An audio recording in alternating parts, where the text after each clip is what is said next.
नमस्कार, स्वागत है आपका। मैं हूं आपके साथ सपना दीपक वतेशिया। बुलेटिन का आगाज करेंगे। हरियाणा के राज्यपाल बंडारू दत्तात्रेय का एक बयान सामने आया है, जिसमें उन्होंने कहा है कि देश भर के शहरी स्थानीय निकायों के अध्यक्ष और प्रतिनिधि कचरा प्रबंधन में उन्नत तकनीकों का उपयोग करते हुए वेस्ट टू वेल्थ की नीति को अपनाएं। इसमें न केवल स्वच्छता अभियान को नई दिशा मिलेगी, बल्कि शहरी स्थानीय निकायों के आर्थिक संसाधनों में भी उल्लेखनीय वृद्धि होगी।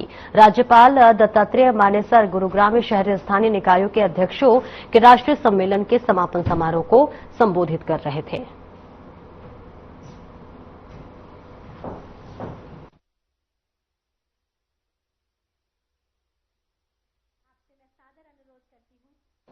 वास्तव में ऐसी अनुभूति हो रही है जैसे एक भारत दर्शन। इस सम्मेलन के लिए जब आप सब पधारे और मैं अपनी टीम से जब फीडबैक ले रहा था कि किस किस राज्य से कितने डेलीगेट पहुंच चुके हैं, और जब हर राज्य का नाम बताया जा रहा था और वहां से कितने डेलीगेट आए, तो वास्तव में मन प्रसन्न हो रहा था कि हरियाणा की इस पावन धरा, जहां से भगवान श्री कृष्ण ने गीता का संदेश दिया, कर्म का संदेश दिया, ऐसे में आप सभी का यहां पधारना और एक ऐसे विषय के ऊपर सम्मेलन होना, मैं माननीय लोकसभा अध्यक्ष को बहुत बहुत उनका आभार व्यक्त करता हूं, जिन्होंने इस आयोजन की जिम्मेवारी हरियाणा विधानसभा हम सबको दी। और मैं विशेष रूप से हरियाणा के लोकप्रिय मुख्यमंत्री नायब सिंह जी, उनकी पूरी टीम को भी उनका आभार व्यक्त करना चाहूंगा, जिन्होंने दिल खोलकर सभी व्यवस्थाएं, ताकि किसी को किसी प्रकार की कोई दिक्कत ना हो, ऐसा प्रयास सबने मिलकर किया है। इस सम्मेलन का एक उद्देश्य कि किस प्रकार से हमारी विधायी संस्थाएं। भाजपा प्रदेश अध्यक्ष मोहनलाल बडौली ने कावड़ यात्रा को लेकर कहा कि कावड़ यात्रा के लिए प्रदेश सरकार ने पुख्ता प्रबंध किए हैं और कावड़ लाने वाले युवाओं की सुरक्षा के भी बंदोबस्त की गई है। उन्होंने कहा है कि यह एक धार्मिक यात्रा है, सभी को इस यात्रा को भक्तिभाव के साथ शांति से पूरा करना चाहिए। मैं भी कई बार कावड़ लेकर आया हूं, बल्कि मैं हर 6 महीने में कावड़ लाता था। इस सभी लोग शांति और भक्ति के साथ इस यात्रा को पूरा करें। हमेशा से ही जब भी कोई त्योहार आता है, धार्मिक आयोजन आता है, सरकार हमेशा पूरी सतर्कता के साथ काम करती है, सुरक्षा की दृष्टि से पूरे प्रबंध करती है। और उसी प्रकार के प्रबंध कभी भी किसी भी धर्म का जब भी कोई आयोजन इस प्रकार से बड़े स्तर पर होता है, कभी भी हरियाणा प्रदेश में कोई परेशानी दिक्कत किसी को नहीं हुई है और आगे भी नहीं होगी। सर, जो युवा कावड़ लेने जाते हैं उनसे भी अपील करना चाहेंगे? मैं सभी शिव भक्तों से ये प्रार्थना करता हूं, क्योंकि मैं भी अनेक बार कावड़ लेके आया हूं। मैं गोमुख से भी कावड़ लेके आया हूं, हरिद्वार से भी कावड़ लेके आते रहे हैं, और हर 6ठे महीने भी मैं कावड़ लेके आता रहा हूं।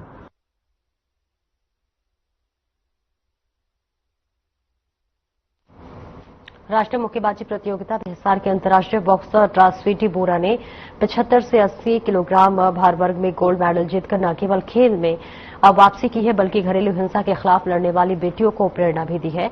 वहीं हैदराबाद में आयोजित इस प्रतियोगिता में स्वीटी ने स्पोर्ट्स अथॉरिटी ऑफ इंडिया की ओर से खेलते हुए रेलवे की खिलाड़ी अल्फिया को हटाया। पति और अंतर्राष्ट्रीय कबड्डी खिलाड़ी दीपक के साथ पारिवारिक विवाद के कारण 8 माह तक रिंग से दूर रही स्वीटी ने मानसिक तनाव के उबरने के लिए मेडिटेशन और कड़ी मेहनत का सहारा लिया। इस बीच एनबीके रोहतक में बहन के साथ 1.5 महीने की प्रैक्टिस कर दोबारा फिटनेस पाई और 8 से 9 घंटे की नियमित ट्रेनिंग से गोल्ड मेडल हासिल किया। स्वीटी ने अपना यह पदक उन लड़कियों को समर्पित किया है जो घरेलू हिंसा के खिलाफ डटकर खड़ी होती है।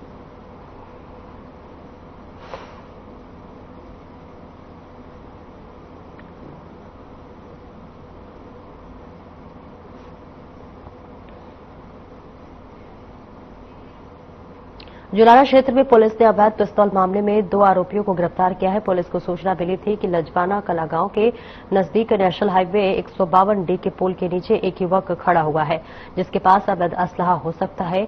सूचना के आधार पर पुलिस ने तुरंत वहां रेड की तो युवक पुलिस को देखकर तेज कदमों से चलने लगा। पुलिस ने तुरंत युवक को रोका और उसकी तलाशी ली, तो वहीं तलाशी के दौरान पुलिस ने युवक के पास से एक 315 बोर का पिस्तौल बरामद किया, जिसका युवक के पास कोई लाइसेंस या कागज नहीं था।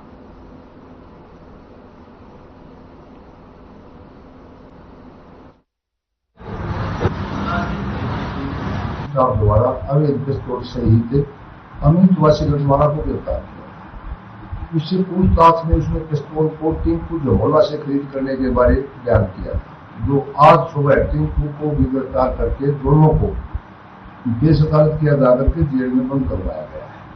किस तरह की मंशा बताई जा रही है? मंशा तो ये क्या कहा जा सकता है जी, वैसे तो मजदूर तबका था, किस लिए लिया है वो सिर्फ शौक के लिए ही बताया जा रहा था, मैं शौक के लिए लिए हुए।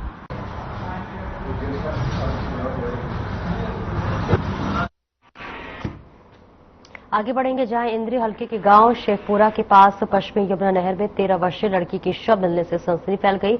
पश्चिमी यमुना नहर से यमुनानगर से सर्च अभियान को गोताखोर राज्यों द्वारा चलाया जा रहा था। इसके बाद पश्चिमी यमुना नहर में लड़की का शव मिला। इंद्री पुलिस ने मौके पर पहुंचकर कार्रवाई शुरू कर दी है। इस घटना के बारे में जानकारी देते हुए गोताखोर राज्यों ने बताया है कि यमुनानगर के रायपुर में रहने वाली 13 वर्षीय लड़की ने हमीदा पुल से कूदकर अपनी जीवन लीला समाप्त कर ली है। ऐसे में उन्होंने बताया है कि 2 और व्यक्ति के डूबने की सूचना उन्हें प्राप्त है। सर्च अभियान चलाकर उनकी तलाश की जा रही है और उसी कड़ी में पश्चिमी यमुना नहर से लड़की का शव मिला है। नहर से शव बाहर निकालकर पोस्टमार्टम के लिए कल्पना चावला मेडिकल कॉलेज भेज दिया जाएगा।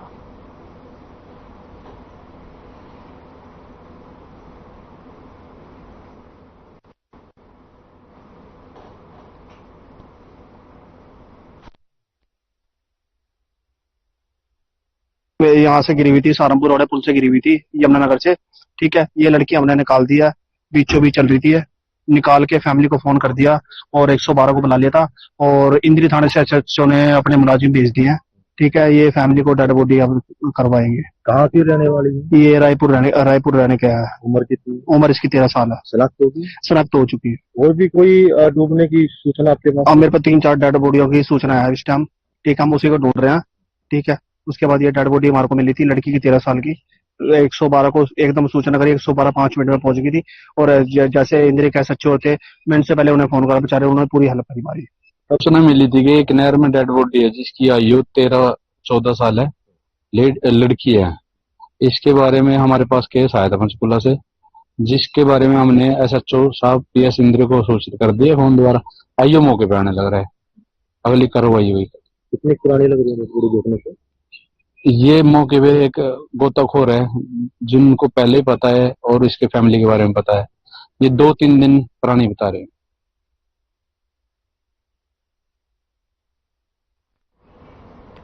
हरियाणा के ऊर्जा परिवहन एवं श्रम मंत्री अनिल विज का एक बयान सामने आया है, जिसमें उन्होंने कहा है कि जो लोग हिंदी का विरोध करते हैं वो हिंदुस्तान का विरोध करते हैं, क्योंकि हिंदी हिंदुस्तान की मातृभाषा है। साथ ही साथ उन्होंने कहा है कि भारतीय जनता पार्टी राष्ट्रवादी पार्टी है और भाजपा ने देश में कभी भी धर्म और जाति की राजनीति नहीं की है। इसके अलावा उन्होंने कहा है कि जीएसटी के बढ़ने से देश तरक्की कर रहा है। आप पार्टी ने सरकार के पैसे से लोगों को लालच देकर वोट लेने का दस्तूर बनाया। भारतीय जनता पार्टी राष्ट्रवादी पार्टी है। भारतीय जनता पार्टी ने कभी भी देश में धर्म और जाति की राजनीति नहीं की है। अब ये जो महानुभाव हैं, ये जो इस प्रकार के बयान देते हैं, ये अल्प अज्ञानी हैं। इनको भारतीय जनता पार्टी का कैरेक्टर नहीं पता। पहले सारे हिंदुस्तान में भारतीय जनता पार्टी का कैरेक्टर जान लें, फिर ऐसी बात कहनी चाहिए।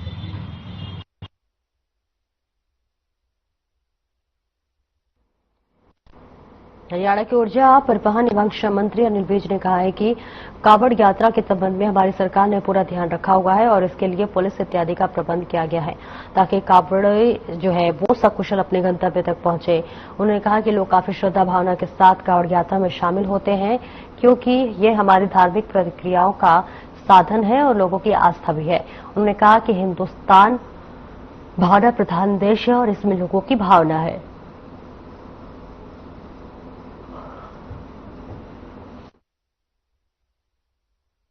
मुझे माता से बहुत सारे लोग मौलाना यूनिवर्सिटी में या उसके आसपास यूनिवर्सिटी उनमें महिलाओं की संख्या भी बहुत ज्यादा है, इसलिए महिलाओं के लिए मांग हो रही थी एक्सक्लूसिव बस सेवा वो मैंने कल उसको आदेश शुरू कर दिया। जैसा अम्बाला धार्मिक सिविल अस्पताल में स्क्रब मशीन आई है, सफाई वाली नई मशीन लाई है, आपके तो कैसा अभी पकड़ करते हैं? देखिए ये तो बहुत ही खूबसूरत बात है। सिविल अस्पताल अब इलेक्ट्रिक स्क्रब मशीनों के साथ और मैंने उनको ये कहा है कि 28 करोड़ दिन में 3 या 4 बार वो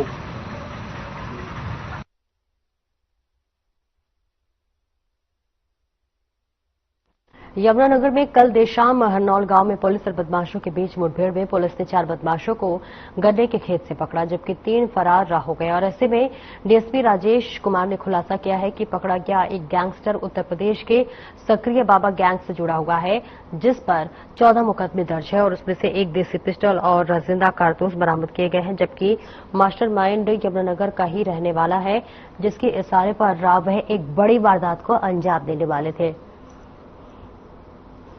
और इसी के साथ उनकी ईडेवर गाड़ी को कोई रोक नहीं सके और इसलिए उन्होंने गाड़ी पर बीजेपी की झंडी भी लगाई हुई थी।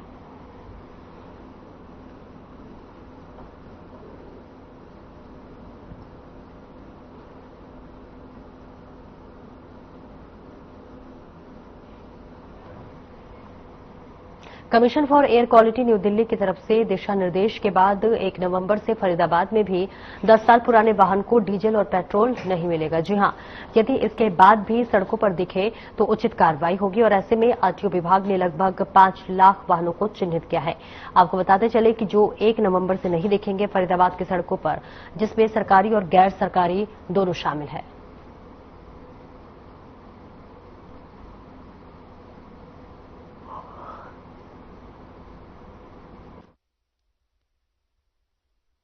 Commission for air quality management जो न्यू दिल्ली है, तो वहां से गाइडलाइन जो जारी हुई है कि दिल्ली में तो आपने देखा है 1 जुलाई से जो पाबंद लग गया है, तो उसके साथ साथ 3 जिले गुरुग्राम, फरीदाबाद और सोनीपत, तो इन 3 जिलों को भी जो है गाइडलाइन जारी की है कि 1 नवंबर से जैसे दिल्ली में किया गया वैसे यहाँ पर भी पेट्रोल और डीजल, जो डीजल जिनको 10 साल और पेट्रोल जिनको 15 साल जिनकी अपनी पूरी होगी, तो उनको जो कंप्लीट बैन जो है लगाने के लिए पेट्रोल पंपों को जो है वहां व्यवस्था बनाने के लिए जो है हमें गाइडलाइन दी गई है। तो उसके ही फलस्वरूप जो है मीटिंग की गई डीसी साहब की अध्यक्षता में, तो उसमें एक सीरीज हमने जारी की है जिनको 1 नवंबर में चाहे वो आरटीए अथॉरिटी हो, एसडीएम फरीदाबाद हो, एसडीएम बल्लभगढ़ हो, तो इन तीनों अथॉरिटी की जिन जिन गाड़ी में पेट्रोल और डीजल को टाइम हो जाएगा तो सीरीज जारी की गई है।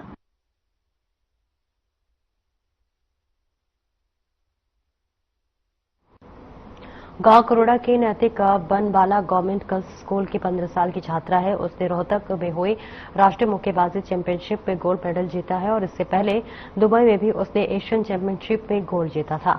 नैतिक ट्रक ड्राइवर की बेटी है और मेहनत से देश और हरियाणा का नाम रोशन कर रही हैं और इसी के साथ साथ उसकी जीत से स्कूल की और लड़कियां भी बॉक्सिंग में जुड़ी हैं। नैतिक ने अपनी सफलता का श्रेय माता पिता और कोच को दिया है और ओलंपिक में खेलने का सपना बताया है।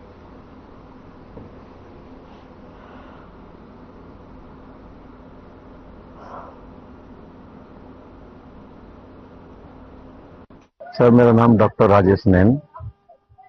अब इस विद्यालय का मैं पीजीटी संस्कृत के तौर पर कार्यरत हूँ और 2 वर्ष पूर्व मैं इस विद्यालय का विद्यालय प्रभारी रहा हूँ। सर, यह बेटी उन हजारों बेटियों के लिए एक आदर्श बेटी का काम करेगी, जो एक गरीब और ग्रामीण इलाके से होकर के शिक्षा के क्षेत्र के साथ साथ खेल के क्षेत्र में अंतर्राष्ट्रीय स्तर पर बेटी ने बॉक्सिंग में करोड़ा गांव का नाम रोशन किया है। नैतिक है। अब मेरी नेशनल हुई थी रोहतक में, तो इससे पहले मैं दुबई खेल के आई थी, वो जो कि एशियन चैंपियनशिप थी। मेरा दुबई में 2 देशों से मुकाबला हुआ था, कजाकिस्तान और यूक्रेन के साथ। जो हमारी फेडरेशन है वो मुश्किलें नहीं आने देती, मतलब अच्छी फेडरेशन है, हमें कोई दिक्कत नहीं होती यहाँ। अब मैं सर्विसेज की तरफ से खेल रही हूँ। अब हमारे मतलब 2026 में यूथ ओलंपिक है, मेरा मतलब मैं चाहती हूँ मैं वो खेल लूँ।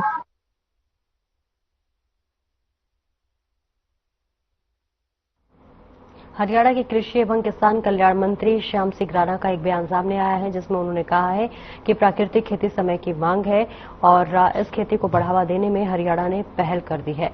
ऐसे में किसानों का भी इस खेती की ओर रुझान लगातार बढ़ रहा है। प्राकृतिक खेती से पर्यावरण प्रदूषण तो कम होगा ही, साथ ही उत्तम व पौष्टिक आहार भी उपलब्धता होगी। खेती से रासायनिक खादों के प्रयोग को कम कर एनपीके खाद के इस्तेमाल को बढ़ाया जाएगा। साथ ही उन्होंने कहा है कि धान की रोपाई का काम लगभग पूरा हो चुका है और अब फसल में डीएपी व यूरिया खाद की खपत बढ़ेगी।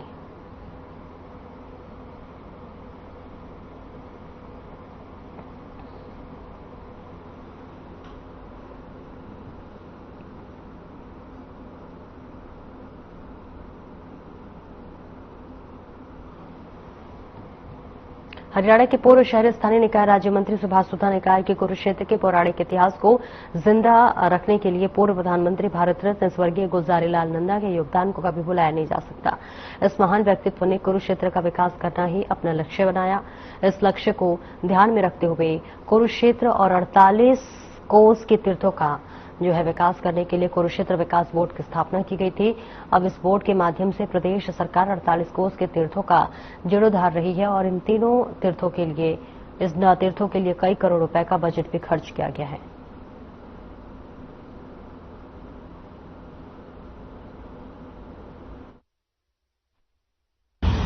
इस शोभा को देख रहे हैं, कोई देश है नंदन के जो है आयुष विद्यालय की स्थापना बहुत सी कार्य और मैं भी कहूँगा साथ में 2 बार यहाँ से मेंबर पार्लियामेंट भी रहे और जिनके मार्गदर्शन में ये सारा का सारा जो जगह थी वो खबर होती थी। यहाँ पर कोई आता भी नहीं था और किस प्रकार से सुंदर बन को बना के दिया यहाँ पर और केडीपी की यहाँ पर स्थापना की।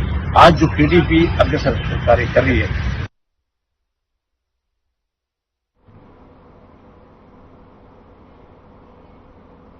पलवल में विजिलेंस की टीम ने जिला सिविल सर्जन जय भगवान जटान को लाखों रुपए की रिश्वत लेते रंगे हाथों गिरफ्तार किया गया है। अभी हाल ही में शुरू हुए निजी अस्पताल को बंद करने की धमकी दे रहा था सिविल सर्जन, जिसकी एवज में 15 लाख रुपए की मांग कर रहा था। पीड़ित अस्पताल संचालक ने सिविल सर्जन को 3 लाख रुपए भी दिए थे, जिसमें बाद उसने विजिलेंस टीम की शिकायत की। टीम ने कार्रवाई करते हुए सिविल सर्जन को गिरफ्तार किया है।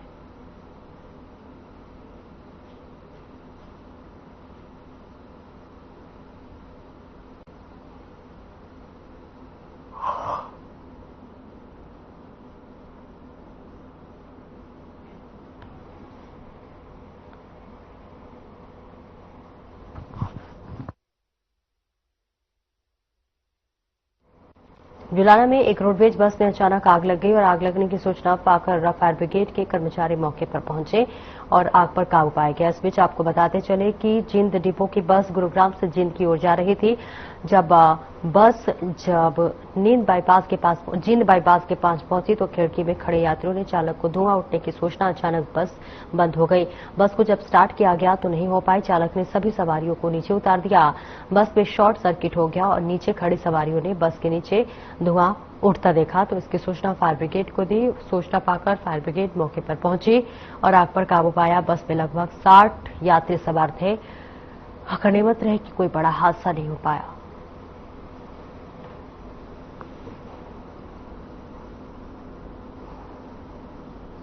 गुड़गांव से गाड़ी चल के आएगी, कैथल के लिए जा रहे थे। अच्छा, तो बस जुलाना से निकलती ही यहाँ के बच्चे खड़े थे खिड़की में, बाईपास पे। हाँ, बाईपास पे बच्चे खड़े थे खिड़की में। वो बोले सर धुआं उठ रहा है, तो मैंने गाड़ी रोक दी, तो गाड़ी ने मिसिंग भी मार दी ऊपर चढ़ते चढ़ते यहाँ तक। फिर मैंने वापिस करी, देखा तो वायरिंग शॉर्ट हो रही थी। समय करीब 4:30 बजे गुड़गावा से पैथर के लिए जंडीपुरी बस आ रही थी, और जो बस अड्डा से आगे जो रोड बन रहा है, नवे दिन है, उसके अंदर कोई तार शॉर्टकट हो गया बैटरी का, जिससे उसमें आग लगी बैटरी वाले बॉक्स के अंदर।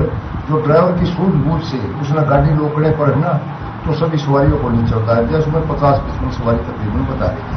और जो फायर ब्रिगेड और जो हमारी 112 मौके पहुंच गई थी, सूचना मिलने पर मैं भी पहुंच गया था।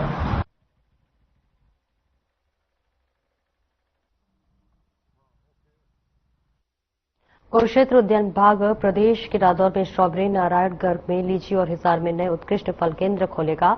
और वहीं बागवानी विभाग के एचओडी विशेष डॉक्टर अर्जुन सिंह सैनी ने 7वें फल उत्सव का शुभारंभ किया। गन्नौर में 550 एकड़ में फल, फूल व सब्जी मंडी के निर्माण का कार्य चल रहा है। 5 गांव के 5 किसानों को नई तकनीक से उद्यान विभाग किसानों को बागवानी का प्रशिक्षण देगा।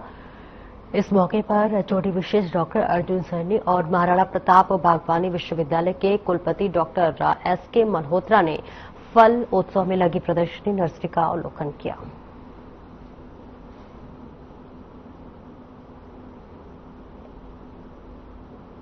दिवसीय जो उद्यान का मेला है, ये किसान भाइयों और आम जनता को रूबरू एक प्लेटफॉर्म पर लाने का इसका उद्देश्य इस बार का रहा है, ताकि इसके अंदर बच्चे और आम जनता पूरे प्रदेश की इसमें बढ़ चढ़कर भाग ले। और किसानों ने जो बागवानी के क्षेत्र में आने के बाद एक मुकाम हासिल किया, उन किसानों को हमने इन्वाइट किया, उनके एग्जीबिशंस लगाई, उनसे आम जनता को जुड़े, उनके प्रोडक्ट्स जो अपने लेवल पे बनाते हैं। मार्केट में जिस तरह की केमिकल से भरपूर प्रोडक्ट लोग खा रहे हैं, बीमारियां फैल रही है, तो उसमें ये है कि भी किसान और कंज्यूमर आपस में डायरेक्ट मिले, ये इसका मेन उद्देश्य है। और उसके प्रोडक्ट्स की जानकारी ले, पे बनाए, उसके खरीद सकते हैं। और वो इस तरह के उद्देश्य हमारे जो है किसान और आम जनता को जोड़ने का इसका मेन उद्देश्य है। किस तरह के फ्रूट्स वगैरह सर, कितनी किस्म आएंगी फ्रूट्स की? लगभग 150 से 200 इसमें हमने उम्मीद की है, क्योंकि इसके पैरेलल हमारा पिजोर का मेला भी चल रहा है। तो इस बार उम्मीद है कि 150 से 200 मैंगो की वैरायटीज हमारे यहाँ लाडवा बहुत है। और बागवानी से अपनी सब्जी और फल है, इससे इससे वो आगे किसान के बच्चे खासकर इस विषय के अंदर तरह से स्कोप है। और आप अभी देख ही रहे हैं कि जो ये की तरह यूज होते हैं, जैसे मशरूम का आपका काम देखते हैं,